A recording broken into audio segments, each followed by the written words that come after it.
Саламатсыңарбы балдар? Анда эмесе бүгүнкү кезектеги кыргыз тили сабагыбызды баштайлы.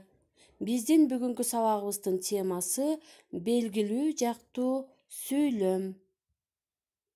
Ал эми сабагыбыздын максаты менен тааныштыра кетсек, белгилүү жактуу сүйлөм жөнүндө маалымат алуу, белгилүү жактуу сүйлөмдүн баяндоочунун түрүн, анын милдетин аткарган сөз түркүмдөрүн, алардын формаларын аныктоо, сүйлөмдөрдүн айтылыш максатын айтуу.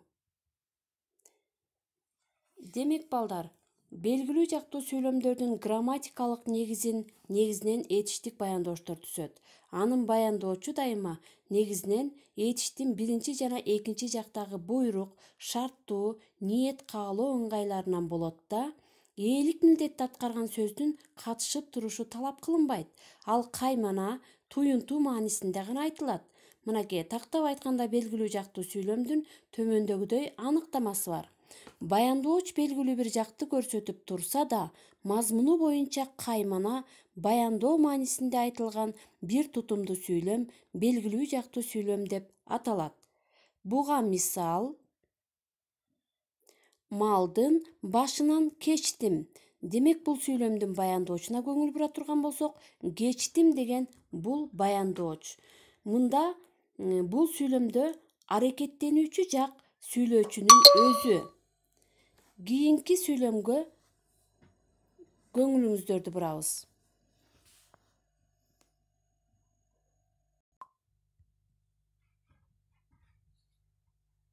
Баракелде, оңой оокатты тапкан экенсиң.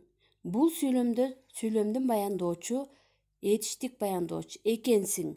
Демек, бул сүйлөмдөгү аракеттенүүчү жак экинчи жак, сен.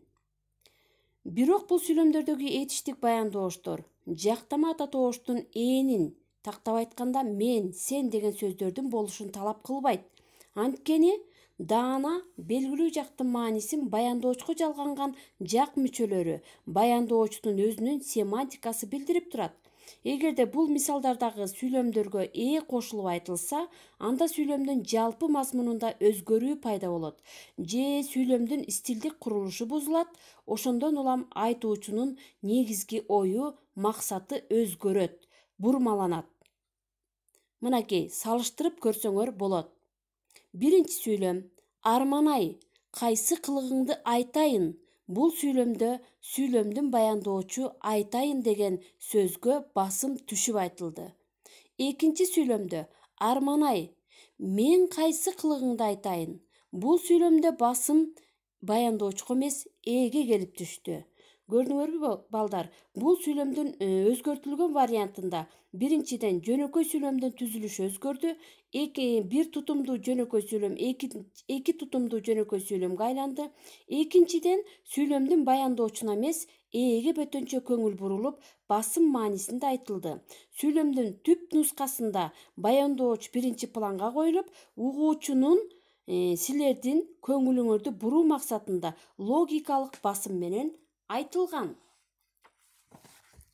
Ошентип белгилүү жактуу сүйлөмдөрдө ээнин колдонулушунун зарылдыгы болбойт. Анда кыймыл-аракетти, абалды баса көрсөтүү, аны биринчи планга коюу негизги максат болуп эсептелет. Мына ушул жагдай белгилүү жактуу сүйлөмдүн өзгөчө бөтөнчөлүгүн түзөт. Белгилүү жактуу сүйлөмдүн негизин түзүүчү этиштик баяндоочунун жагы, ыңгайы ар түрдүүчө болот. Азыркы сүйлөмдү байкап көрсөңөр, мынакей дараметиңди байка деген сүйлөмдө сүйлөмдүн баяндоочу байка. Бул баяндоочу этиштин буйрук ыңгайынан болду. Сүйлөм бүтүндөй мазмуну боюнча каймана, туюнтуу, баяндоо мүнөзүндө айтылды. Кийинки сүйлөмдө билимдин негизги базасын мектептен алабыз. Бул сүйлөмдүн баяндоочу алабыз. Этиштин жай, ниет каалоо ыңгайынан болду жана биринчи, экинчи жактын мүчөлөрү жалганып айтылды, анан белгилүү жактуу сүйлөм уюшулду. Үчүнчү, кээде айласыздан көздү ачып иштөөгө мажбур болобуз. Бул жерде баяндооч мажбур болобуз. Мажбур деген кызыл менен жазылбай калыптыр. Силерден кечирим сурайм. Демек бул жерде атооштук баянdoочко мажбур деген атооштук баянdoочко биринчи экинчи жактын мүчөлөрү жалганган көмөкчү этиш, тактап айтканда жардамчы этиш же кызматчы сөздөр тизмектеле келиши аркылуу айтылат экен. Ушул учурда дагы белгилүү жактуу сүйлөм уюшулат балдар. Ата мекенибизде тынч жашаганыбызга бактылуубуз. Бул сүйлөмдө баяндооч бактылуубуз. Демек, биринчи экинчи жактын мүчөлөрү жалганган атооштук баяндооштор аркылуу дагы бир белгилүү жактуу сүйлөм түзүлөт. Мында бактылуу деген атооч сөзгө биринчи жактын біз деген мүчөсү жалгануу аркылуу атооштук баяндоош уюшулду. Демек, бунда белгилүү жактуу сүйлөм уюшулду. Кийинки сүйлөмдө улуусуна улуудай, кичүүсүнө кичүүдөй мамиле жасаңызчы деген сүйлөмдө баяндооч жасаңызчы. Бул мында баяндоочу са мүчөлүү этиштен болду. Байкап көрсөңөр, са.